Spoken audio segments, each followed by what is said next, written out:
बिस्मिल्लाहिर्रहमानिर्रहीम रब्बिश्रह ली सदरी वयस्सिर ली अमरी वाहलुल उक़दतम मिन लिसानी यफ़क़हू क़ौली। अस्सलाम वालेकुम, I am Fatima Jamal with the discussion on the question paper of Principles of Accounting FLP 3. Our question paper is in front of us, which is for B and C category, including total 100 marks, but with the change pattern, 50 MCQs and 25 short questions. So let's start our discussion. First of all, we will discuss our MCQs portion, and the number 1 MCQs is The prime function of accounting is to. Accounting का सबसे main और prime function क्या होता है? Main function accounting का सबसे पहला काम जो है, फर्स्ट फंक्शन जो है वो यही है कि वो रिकॉर्डिंग ऑफ ट्रांजैक्शन करता है। तो उसके जो प्राइम फंक्शन क्या होगा? Record economic data. Then second one is book keeping provides the. Book keeping जो है वो क्या कौन सा फंक्शन परफॉर्म करती है? देन है जी primary, finery, secondary, all the above. तो जो मेन फंक्शन है बुक कीपिंग का, book keeping recording of transaction है। अभी हमने ऊपर भी MCQs में पढ़ा कि प्राइम फंक्शन ऑफ अकाउंटिंग जो है रिकॉर्डिंग ऑफ इकोनॉमिक डाटा है। तो इसलिए जो प्राइम फंक्शन है बुक कीपिंग का, बुक कीपिंग जो है वो प्राइम फंक्शन है अकाउंटिंग का। Then accounting is the language of business. We used accounting in business in calculating the financial statements of a business. Then fourth one is the rate of allowance given by the creditor to the debtor if he pays his debts before the due date of payment is normally. अगर debtor जो है अपने creditor को timely payment कर देता है, due date से पहले पेमेंट कर देता है, तो नॉर्मली जो उनको अलाउंस रेट, डिस्काउंट रेट दिया जाता है वो कितना होता है? वो होता है 2%. Then next one is all those goods which are lying unsold in the business are termed as. वो सारी चीज़ें जो कि बिजनेस में अनसोल्ड पड़ी हुई हैं, जो कि अभी बिकने वाली हैं, उन्हें बिजनेस में जो है स्टॉक की टर्म से इंट्रोड्यूस करवाया जाता है, स्टॉक कहा जाता है। हमारी करेक्ट ऑप्शन सी है। Then six one is the term expenses and expenditure are. Expenses और एक्सपेंडिचर दोनों टर्म्स एक दूसरे से टोटल डिफरेंट हैं, दोनों फेमिलियर नहीं हैं एक दूसरे से, दोनों सिमिलर नहीं हैं एक दूसरे के, दोनों एक दूसरे से डिफरेंट हैं। Then seventh one is if damage और below standard goods return to the seller are called. अगर ख़राब चीज़ें जो हैं या डैमेज चीज़ें जो हैं सेलर को वापस कर दी जाती हैं, क्योंकि सेलर को वापस की जा रही हैं, तो उन्हें क्या कहा जाएगा? सेलर को चीज़ें जो है हमेशा परचेजेस वापस की जाती हैं, तो इसलिए रिटर्न आउटवर्ड टू परचेजेस का दूसरा नाम है purchases return, return to supplier. ये तीनों नाम करेक्ट हैं, इसलिए हमारा करेक्ट ऑप्शन जो है वो है ऑल ऑफ दीज। देन आपने सिर्फ इसको परचेजेस रिटर्न नहीं लगाना, ये तीनों नाम जो हैं ये परचेजेस रिटर्न के ही हैं। Then the eighth one is The system of providing quantified information about an organization to people who need such information is called accounting. ये accounting की second definition है जो हमने की हुई है। Then ninth one is the amount of cash or goods invested by the proprietor in a business is called. वो amount of money या कैश या गुड्स जो कि किसी प्रोप्राइटर ने, किसी ऑनर ने बिजनेस में इन्वेस्ट की होती हैं, उन्हें क्या कहा जाता है? कैपिटल कहा जाता है। Then the price of goods sold और services provided by the business to its customer is called. वो अमाउंट ऑफ मनी या वो प्राइस जो कि कोई कस्टमर जो है अपने एजेंट को या जो भी उसको सर्विसेज प्रोवाइड कर रहा होता है या गुड्स प्रोवाइड कर रहा होता है, उसका सप्लायर जो होता है उसको देता है उस गुड्स और सर्विसेज के अगेंस्ट, तो उसे क्या कहा जाएगा? Revenue. Then 11th one is it take place when the assets और सर्विसेज आर एक्वायर्ड। ये जब एसेट्स और सर्विसेज जो हैं वो एक्वायर किए जाते हैं, हासिल किए जाते हैं, तो तब उसको कौन सी टर्म कहा जाता है? तब कौन सी टर्म जो है वो इंट्रोड्यूस करवाई जाती है? तो वो उससे कहा जाता है expenditure. Then the discount allowed by wholesaler to the retailer at a list price of goods is called. वो डिस्काउंट जो कि होल सेलर से रिटेलर को दिया जाता है लिस्ट प्राइस पे, तो लिस्ट प्राइस पे दिए जाने वाले डिस्काउंट को ट्रेड डिस्काउंट बोला जाता है। और वो डिस्काउंट जो कि हमने ऊपर भी पढ़ा कि जो डेटर और क्रेडिटर के दरमियान होता है टाइमली पेमेंट पे, उस डिस्काउंट को कैश डिस्काउंट बोला जाता है। According to this concept business and owner both have separate identity. तो जिस ऐसा कॉन्सेप्ट जिसमें ऑनर और उसके बिजनेस की दोनों की सेपरेट आइडेंटिटी होती है, उस कॉन्सेप्ट को कहा जाता है बिजनेस एंटिटी कॉन्सेप्ट, या सेकंड नेम उसका है सेपरेट एंटिटी कॉन्सेप्ट। मेनली इसको जो कॉमनली बोला जाता है वो सेपरेट एंटिटी कॉन्सेप्ट बोला जाता है, लेकिन इसको यहाँ पे बिजनेस एंटिटी कॉन्सेप्ट भी कर सकते हैं। देन है जी according to this concept expenses are match with revenues to studies the business result. इस कॉन्सेप्ट के अकॉर्डिंग जो है बिजनेस के रिजल्ट स्टडी करने के लिए बिजनेस के जितने भी एक्सपेंस हैं उसके रेवेन्यूज से मैच किए जाते हैं। ऐसे कॉन्सेप्ट को क्या कहा जाता है? ऐसे कॉन्सेप्ट को मैचिंग कॉन्सेप्ट बोला जाता है। Then 15th one is according to this convention accounting practice should remain unchange from one period to another period. जब अकाउंटिंग की जो प्रैक्टिसेस हैं, जितनी भी एक्टिविटीज़ हैं, वो टोटली जो है अनचेंज होंगी, वो चेंज नहीं होंगी। बेशक वो ईयर टू ईयर जो है ईयर्स चेंज हो रहे हैं, टाइम ड्यूरेशन चेंज हो रहा है, लेकिन उसकी प्रैक्टिसेस जो हैं वो सेम रह रही हैं। जो प्रैक्टिसेस उसकी पहले साल थी वही दूसरे साल भी हैं। तो इस तरह की जो कांस्टेंट स्टेट होती है उसे बोला जाता है consistency. Then 16 one is a type of business in which a merchant purchases goods and sell it in the same position is called। ऐसी बिजनेस के टाइप जिसमें जो एक ताजिर होता है वो बनी बनाई चीज़ें जिस हालत में उसे मिलती हैं उसी तरह से उन्हें सेल कर देता है। तो ऐसे जो बिज़नेस की टाइप होती है उसे ट्रेडिंग कंसर्न बोला जाता है, जिसमें ट्रेडिंग की जाती है। Then 17 one is if there is no change in the total value of its assets and liabilities of a business concern it will be considered as। अगर किसी बिजनेस की एसेट्स और लायबिलिटी की वैल्यू में, total value में कोई change नहीं आता तो उसको क्या बोला जाता है? तो ऐसे आने वाले चेंज को जो है क्वालिटेटिव चेंज बोला जाएगा, क्योंकि उससे एसेट्स और लायबिलिटी की वैल्यू में कोई चेंज नहीं आ रहा। अगर उससे एसेट्स और लायबिलिटीज़ की वैल्यू में चेंज आएगा तो ऐसे आने वाले चेंज को क्वांटिटेटिव चेंज कहेंगे। Then 18th one is every transaction effects. हमेशा एक ट्रांजैक्शन जो है दो आइटम्स को इफेक्ट करती है, ये आपको भी बहुत अच्छे से पता है। Then 19th one is a person who owns money to a business is known as. वो शख्स जिसने बिजनेस का पैसा देना होता है, जो बिजनेस का मकरूज होता है, उसे डेटर बोला जाता है। Then MCQs number 20 resources owned by a business. वो रिसोर्सेज जो किसी बिजनेस के पास होते हैं उन्हें एसेट्स बोला जाता है। देन फर्नीचर परचेज्ड और for domestic use.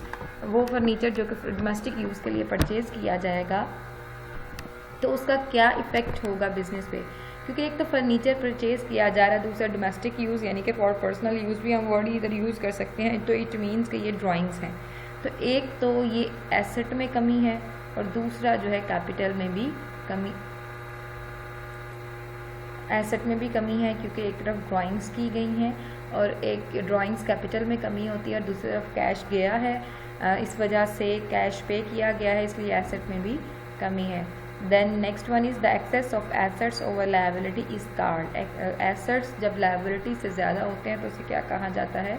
Capital.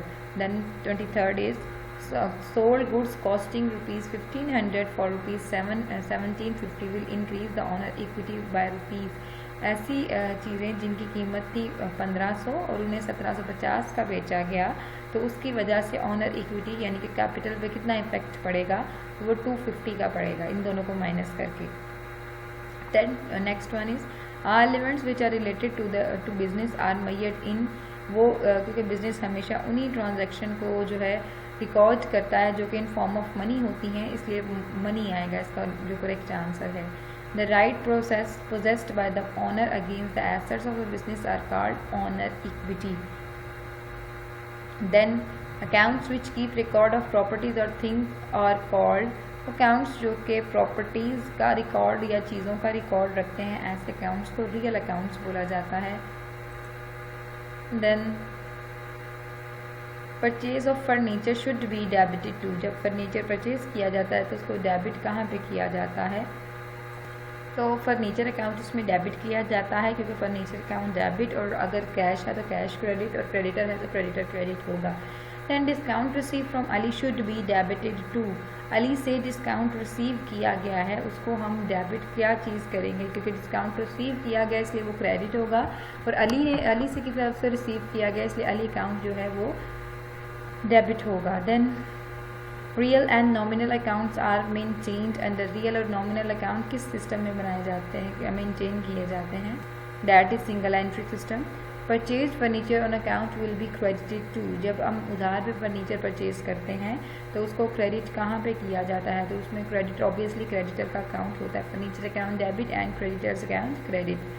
All the expenses and losses should be debited and all the gains should be credited is applied to. ये पर्सनल अकाउंट्स के केस में होता है, जिसमें सारे कह लें गेन्स जो है वो क्रेडिट किए जाते हैं और जितने भी लॉस और एक्सपेंसेस होते हैं वो डेबिट किए जाते हैं। ये तो एक्सपेंसेस, लॉसेस और गेन्स का ताल्लुक क्योंकि उससे होता है नॉमिनल अकाउंट्स से, तो ये नॉमिनल अकाउंट्स में अप्लाई होगा, पर्सनल में नहीं होगा। Then credit the decrease in. Credit किस चीज़ में कमी की वजह से किया जाता है, तो जब एसेट्स और एक्सपेंसेस कम होते हैं तो उनको क्रेडिट किया जाता है। Then next one is purchase goods for cash rupees 50,000 subject to 10% trade discount involves। अब हमने परचेजेस की 50,000 की और उस पर 10% ट्रेड डिस्काउंट दिया गया, तो इसमें कौन कौन से अकाउंट आएंगे। अब क्योंकि परचेजेस की गई हैं, एक्सपेंस किया गया है, तो उसमें नॉमिनल अकाउंट भी इन्वॉल्व होगा और उसमें डिस्काउंट भी जो है वो दिया जा रहा है और उसमें कैश यानी कि एसेट भी इन्वॉल्व हो गया, तो इसलिए उसमें पर्सनल अकाउंट भी आएगा। तो पर्सनल और नॉमिनल अकाउंट इसमें दोनों आएंगे। Then the entry in which more than one account is debited और credited is called compound entry. The next one is goods sold on account to buyer should be credited to. जब हम चीज़ें बेचते हैं तो उसकी एंट्री क्या होती है, ये उधार पे बेची गई हैं तो इसलिए इसकी एंट्री क्या होगी, buyer account debit and sales account credit. तो करेक्ट ऑप्शन सेल्स अकाउंट है। Then next is if two sides of an account are equal then account will show। जब दोनों साइड्स जो होती हैं किसी भी अकाउंट की इक्वल होती हैं लेजर के केस में, तो उसका जो अकाउंट बैलेंस होता है वो नील होता है, ज़ीरो बैलेंस होता है। The ledger is called book of final entry. Then 38th one is person और इंस्टीट्यूशंस आर रिकॉर्डेड इन। जो पर्सनस और इंस्टीट्यूशंस होते हैं उनका रिकॉर्ड जो है वो पर्सनल अकाउंट्स में मेंटेन किया जाता है। Then it is use to record only cash receipts and payments. Cash receipts और पेमेंट्स के लिए सिर्फ सिंगल कॉलम कैश बुक बनाई जाती है। A double column cash book is use to record. Double column cash book में दो column होते हैं, कैश का और बैंक का। Then cash account is cash account जो है वो रियल अकाउंट से रिलेटेड है। Bank reconciliation statement is prepared by. Bank reconciliation statement कौन तैयार करता है, तो वो कस्टमर का अकाउंटेंट तैयार करता है या वो खुद तैयार करता है। Then a customer cheque return dishonoured is recorded in. जब किसी कस्टमर का जो चेक है वो वापस आता है तो ऐसे को जब कस्टमर कोई चीज़ रिटर्न करता है उसे रिटर्न इनवर्ट कहते हैं, तो हम उसको रिटर्न इनवर्ट बुक में रिकॉर्ड करेंगे। Then if the receipt side of the cash book is under costed by ₹300 when overdraft as per bank statement is starting point. अगर स्टार्ट में जो था हमने बैंक का जो है वो बैलेंस लिखा हुआ था और वो ओवरड्राफ्ट था, यानी कि पासबुक का जो बैलेंस था वो ओवरड्राफ्ट था और वो डेबिट था, तो then receipt side of the cash book is under casted. Cash book की जो रिसीट है वो अंडर कास्टेड है, कम लिखी गई है, ऊपर भी डेबिट है और इसका भी इफेक्ट जो अंडर कास्ट वाला इफेक्ट है इसको हम डेबिट करेंगे। तो क्योंकि अंडर कास्ट है तो इसको भी सेम इफेक्ट के साथ जो है डेबिट किया जाएगा। तो डेबिट हमेशा ऐड होते हैं, तो इसलिए ₹3000 विल बी एडेड, ठीक है। और अगर डेबिट क्रेडिट होता तो सब्ट्रैक्टेड यानी कि डिडक्टेड होना था। Any written evidence in support of a business transaction is called voucher. Stock in a trade is called current asset. Closing stock is recorded in trading account and balance sheet में closing stock को दोनों में record किया जाता है। Outstanding expense given in adjustment is called. Adjustment में जो outstanding expense दिए होते हैं वो क्या होती है, वो हमारी लायबिलिटी होती है क्योंकि वो भी हमने पे करने होते हैं। Then income tax paid is income tax जो पे किया जाता है वो एक पर्सनल एक्सपेंस है, आपकी इनकम पे किया जाता है इसलिए वो एक पर्सनल एक्सपेंस है। Then the amount becomes due from the customer is called. वो अमाउंट जो कि कस्टमर पे ड्यू होती है, जो उसने अदा करनी होती है, उसको डेट यानी कि कर्जा कहा जाता है। Now we will see our short question portion. सबसे पहले है व्हाट इज़ कैपिटल और ऑनर इक्विटी। कैपिटल की डेफिनेशन लिखेंगी एग्जांपल के साथ। Define the term drawings, drawing की डेफिनेशन करेंगी। Define dual aspect of accounting, तो डुअल एस्पेक्ट के बारे में आपने बताना जिसमें एक डेबिट और एक क्रेडिट होता है। Then differentiate between qualitative and quantitative changes. Qualitative और क्वांटिटेटिव चेंजेस में इसमें एसेट और लायबिलिटीज़ की वैल्यू में अगर चेंज आएगा तो क्वांटिटेटिव चेंज होगा, और अगर चेंज नहीं आएगा तो वो क्वालिटेटिव चेंज होगा। what are the three basic elements of accounting equation? accounting equation के तीन ही मेन एलिमेंट्स हैं, assets, liabilities and capital. what will be the amount of capital if assets are amounting to ₹50,000 and liabilities ₹35,000? फिर ये कोई मुश्किल question नहीं है जिसमें आप इतना परेशान हो जाएं। आप एसेट्स, आपके पास इक्वेशन है assets is equal to liability plus capital, तो आप एसेट्स में से लायबिलिटी की अमाउंट 35,000 माइनस कर देंगी और जो आंसर होगा वो कैपिटल का होगा, that is 15,000। What do you mean by single entry system? Single entry system के बारे में आप बताएंगी। देन सिंगल एंट्री और डबल एंट्री सिस्टम के दरमियान डिफ्रेंसिएशन है। सिंगल एंट्री का आपको बहुत से पता है जिसमें या फिर एक अकाउंट डेबिट होता है या एक क्रेडिट होता है, या समटाइम कोई भी जो है रिकॉर्ड नहीं होता। डबल एंट्री में या डेबिट के साथ क्रेडिट होना ज़रूरी है। Then define the term account, account की जो है डेफिनेशन लिखेंगी। जर्नल की डेफिनेशन लिखेंगे। Differentiate between single entry, simple entry and compound entry.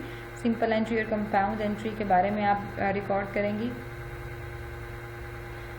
Difference जो है इनका। Then define what is meant by narration, narration की आप एग्जांपल भी देंगी साथ। What are the stages of accounting cycle, accounting cycle की स्टेजेस बतानी है जो कि रिकॉर्डिंग ऑफ ट्रांजैक्शन से स्टार्ट होने से जर्नल पे जाती है। Journal, ledger, trial balance and final account. What is balancing, balancing के बारे में बताएंगी। What are the methods of preparing trial balance, trial balance को प्रिपेयर करने के मेथड्स आपको करवाए हुए हैं, जिसमें से आपने लिस्ट वाला बैलेंस जो है वो किया था, अकाउंट लिस्ट वाला। Then distinguish between inland and foreign bills, inland और फॉरेन बिल्स में आपने डिफरेंस लिखना है सेंटर में लाइन लगा के। जितने भी डिफरेंस आपने या डिफरेंसेस लिखने हैं वो आपने सेंटर में लाइन लगा के लिखने हैं। और अगर आपको एग्जांपल आती है तो कोशिश करें, अगर एग्जैक्ट एग्जांपल राइट आपको पता है कि आपकी कोई एग्जांपल आपको बिल्कुल ठीक आती है तो ज़रूर लिखें, लेकिन अगर आपको लगता है कि उसमें डाउट है आपको तो आप उसको स्किप कर दें। What is meant bye tenure and maturity, tenure और मैच्योरिटी में आपने जो है इसमें कोई डिफरेंस नहीं लिखना, लेकिन आप इनको सेपरेटली लिख सकती हैं। टेन्योर और मैच्योरिटी को सेंटर में लाइन लगा के भी लिख सकती हैं। Explain endorsement of the cheque, cheque की इंडोर्समेंट जो कि थर्ड पार्टी को ट्रांसफ़र कर दिया जाता है उसके बारे में बताना है। Differentiate between double column and triple column cash book, जिसमें अगर तो कैश और बैंक का कॉलम है तो डबल कॉलम कैश बुक, और अगर जो है कैश, बैंक और डिस्काउंट्स का कॉलम है तो ट्रिपल कॉलम कैश बुक होगी। Then show the complete accounting cycle, accounting cycle अभी पीछे डिस्कस करके आए हैं। How many types of real assets are and there, real assets की टाइप आपने लिखनी है। देन डिफाइन द एक्रूअल और merchandise system of accounting, accrual और मर्केंटाइल सिस्टम के बारे में आप बताएंगे। इसकी डेफिनेशन बुक पे अवेलेबल है। What is accrued revenue, accrued revenue की डेफिनेशन आप लिखेंगे। What adjusting entry will be for interest on drawing, interest on drawing के लिए क्या एडजस्टिंग एंट्री, एडजस्टमेंट की एंट्री जो है ये एडजस्टमेंट इफेक्ट्स आपके रजिस्टर पे आपको करवाया हुआ है। What do you understand by provision for discount and creditors, तो provision for discount and creditor के बारे में बताएंगे जो कि क्रेडिटर को डिस्काउंट देने के लिए जो है या उनसे लेने के लिए रखी जाती है। ये हमारा आज का सारा पेपर था FLP 3 का, जो कि हमने डिस्कस कर लिया, और गालबन ये हमारा लास्ट पेपर था। ये हमारी आज की सारी डिस्कशन थी, और इस उम्मीद के साथ कि आप के सारे FLPs और आपके सारे फेजेस के पेपर आपके पास जो हैं विद उनकी डिस्कशन के साथ अब पढ़े होंगे और आप तैयारी अच्छी तरह से कर रहे होंगे।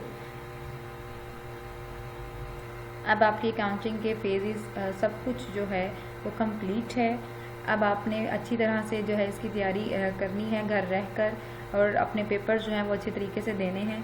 सो remember me in your prayers. अल्लाह हाफिज़।